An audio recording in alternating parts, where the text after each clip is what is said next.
Bienvenue sur la d'acquisition une fois de plus. On est de retour sur Melfi. On vous avait promis une version budget du deck.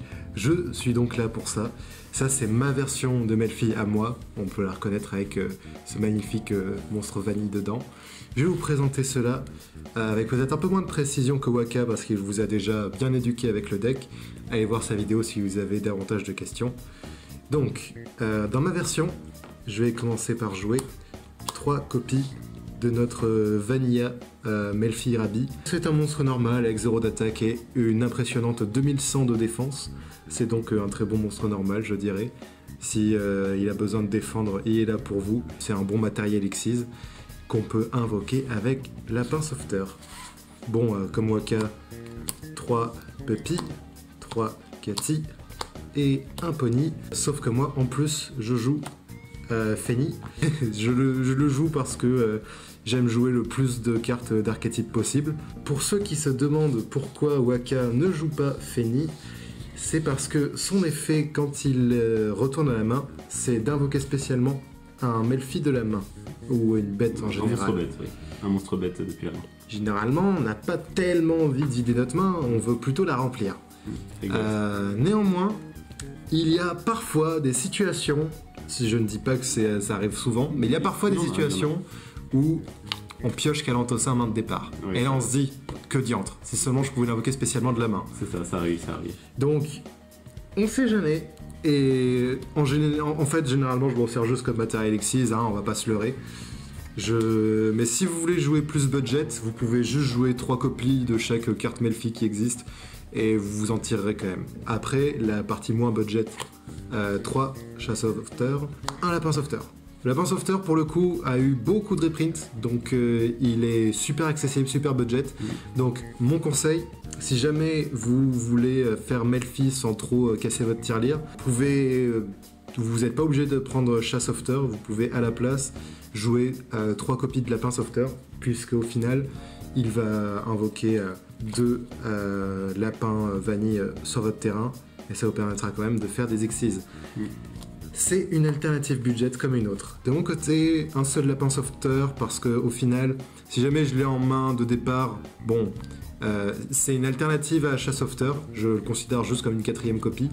Et si jamais j'ai envie de rigoler, je peux le tuto avec Cathy Melfi pour ensuite faire ce qu'il fait de mieux. Classique de Kalantosa, il détruit une carte quand il est invoqué spécialement. Et c'est pas une fois par tour, donc on va le spammer comme bon semble. Petite note, on peut aussi, si vous voulez vraiment remplir le deck, vous pouvez aussi jouer un 3ème Kalantosa. C'est un peu plus bricky, mais ça fonctionne aussi. Totalement. 2 Valérie-Faune, on peut défausser une carte pour reborn un monstre. Il peut par exemple reborn Kalantosa. C'est un synthoniseur terre, donc il donne accès à un certain monstre. Il est possible de jouer Gardien Goyo dans ce deck, si jamais ça vous amuse. C'est une option comme une autre. Ensuite, pour les effets de défausse, on a 3 Cerburel. Ça, c'est très budget, il coûte rien, Cerburel. Et en plus, il a cette petite synergie avec Valérie-Faune. C'est pour ça que j'en joue 3, c'est parce que comme ça, si jamais j'ai le Bambi en main de départ, et j'aurai plus de proba d'avoir également lui en main de départ, et puis voilà, ça permettra de faire le petit combo. Ensuite, un escadrille pour faire Hérald de la lumière arc pendant le tour adverse, un alpha, on peut le tuto donc ça sert à rien d'en jouer plusieurs.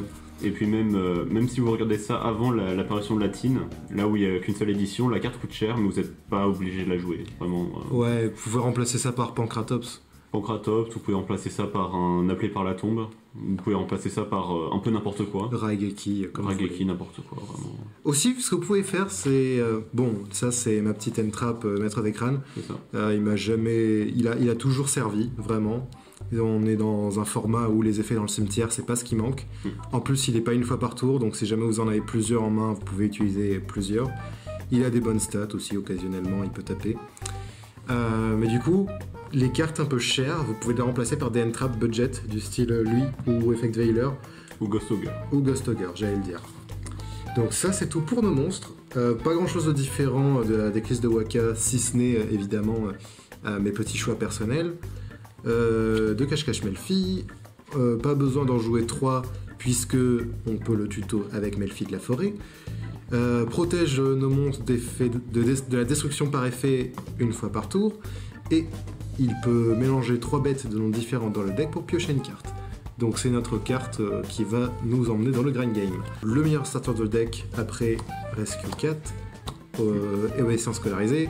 Très budget, en plus d'avoir un effet incroyable d'invoquer 3 bêtes de niveau 2 ou moins depuis le deck. Généralement j'aime bien invoquer Cerburel en plus pour respecter l'artwork. Le lore. Yep.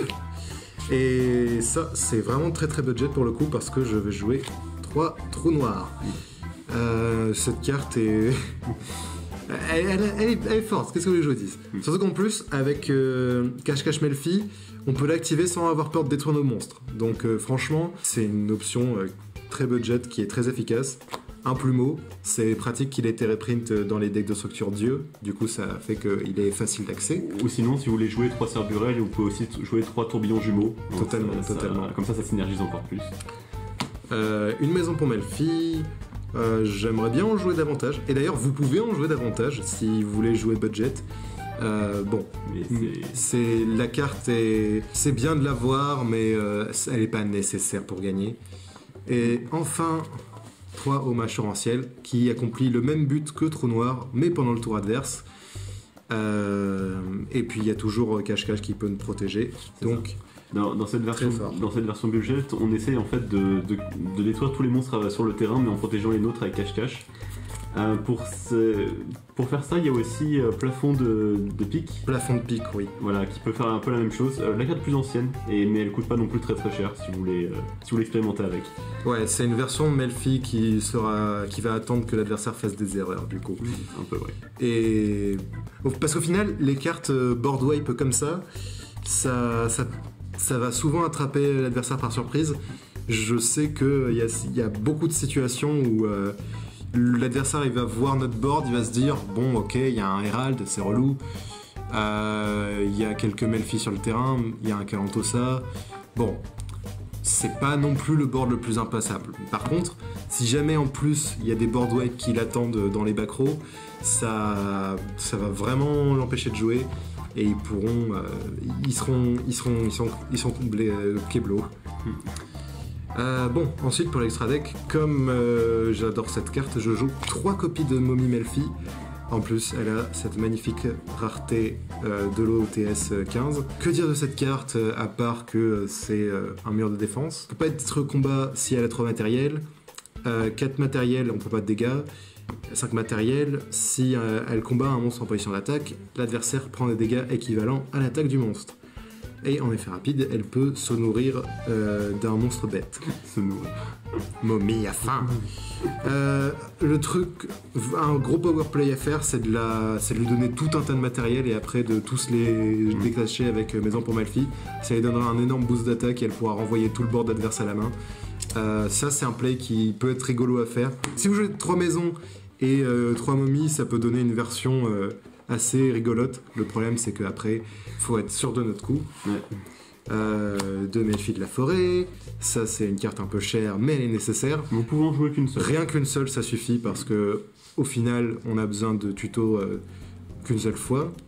Et on peut la recycler avec les cache-cache. Avec cache-cache, totalement. Comme vous le savez déjà, si jamais un Melfi est renvoyé à la main, peut cibler un monstre contré par l'adversaire, annuler son effet et il pourra pas attaquer. Donc ça c'est bien pour des monstres un peu gênants, genre les gros monstres mais qui manquent de protection. Malheureusement ça n'arrête pas les effets à l'invocation, mais ça peut arrêter des effets du style près la plante verte à la Conda. Ça c'est l'exemple typique qui me vient en tête. Voilà. En fait on s'en sert surtout pour sa capacité de cherche, donc il faut... Ça peut aussi arrêter Isolde. Ça peut arrêter Isolde. Ça peut arrêter Isolde. Donc il y a souvent des situations où son effet peut quand même servir. 2 Joyous Melfi. C'est bien d'en avoir 2. Je me verrais mal d'en jouer qu'un de toute manière, surtout dans un deck Xyz. Lui, on a bien envie de finir le tour avec, puisque on va vouloir le faire avec Melfi, Puppy et Kalantosa, puisqu'ensuite, pendant le tour adverse, il peut se renvoyer à l'extra deck pour invoquer spécialement Kalantosa et Puppy. Kalantosa va péter une carte et Puppy pourra invoquer un autre Kalantosa qui pourra encore casser une carte. Et une source de disruption, l'adversaire ne verra pas forcément venir, puisque les gens vont aussi penser à son effet d'attaque directe, et ils vont se dire mais pourquoi il le garde sur son terrain alors qu'il ne peut pas attaquer? Et là, parce que ce deuxième effet permet en fait de setup plein de disruptions. Si vous pouvez le faire avec 2 Calantosa, les 2 Calantosa vont péter 2 cartes, c'est très bien. Surtout que si en plus vous avez derrière le fameux hommage torrentiel, vous avez vraiment pas laissé un seul survivant sur le terrain adverse. J'aimerais jouer plusieurs copies de cette carte, mais au final un seul ça marche quand même très bien. Numéro 64, Ronin, Raton Laveur. Que fait cette carte? Eh bien, il peut détacher un de ses matériels pour invoquer spécialement un jeton qui aura les stats du monstre qui a le plus d'attaque sur le terrain. Ça ne cible pas et ça permet de passer des gros monstres qui d'habitude sont plus relous à détruire. Du style des monstres Chaos Max tier. Chaos Max ne peut pas être ciblé ni détruit par effet de carte, donc Calantosa, Hommage torrentiel, il s'en fout. Ronin, lui, il va faire un token qui aura son attaque et vous crachez le token. Aussi, n'ayez pas peur, si jamais vous contrôlez une autre bête, il peut pas être attaqué lui-même, donc il pourra rester normalement un tour de plus. Parce que je suis un gros fanboy de Zéal, je joue également numéro 96 Dark Mist. Lui, c'est plus une gimmick qu'autre chose, il demande 3 matériels, donc il est assez gourmand. Néanmoins, s'il combat un monstre de l'adversaire, il va détacher un de ses matériels pour prendre la moitié de l'attaque, faire perdre la moitié de l'attaque au monstre adverse, et donc ça permettra de le battre. Je le joue juste parce que c'est une X6 rang 2. Ensuite, Shamankin, j'aime pas tellement cette carte. Waka a expliqué ce qu'elle fait, donc je vais pas m'attarder dessus. Megaclops, pour des raisons évidentes, on joue attaque X6, on joue Megaclops. 3 Herald, qu'on va pouvoir invoquer en boucle avec Calantosa et Escadrille aux longues oreilles, qu'on va recycler à chaque tour. Très très fort.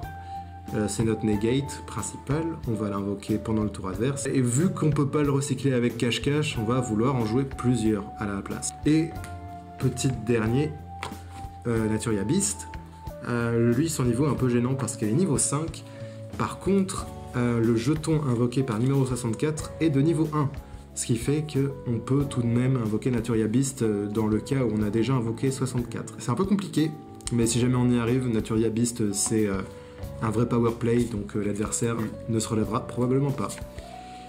Et c'est déjà tout pour cette version budget vanilla tiers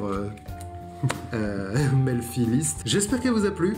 Moi, je suis très satisfait de cette version. J'aime beaucoup le fait qu'on ait ce Melfi Rabi dans le deck. Utilisable, c'est pas mal. Ouais, en fait, je suis juste très content qu'on puisse se servir de monstres normaux, même dans un deck pareil. Je joue autant de Melfi que possible.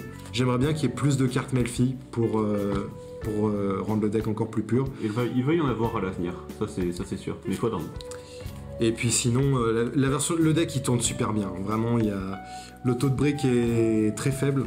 Et même si jamais on break, on a des nukes du style hommage torrentiel pour tenir le coup. Et voilà, je vous laisse. Et soyez créatifs avec Melfi, n'hésitez pas à tester le deck. N'ayez pas peur du prix de Chassofter, parce que justement, lapin existe. Et je vous dis à plus.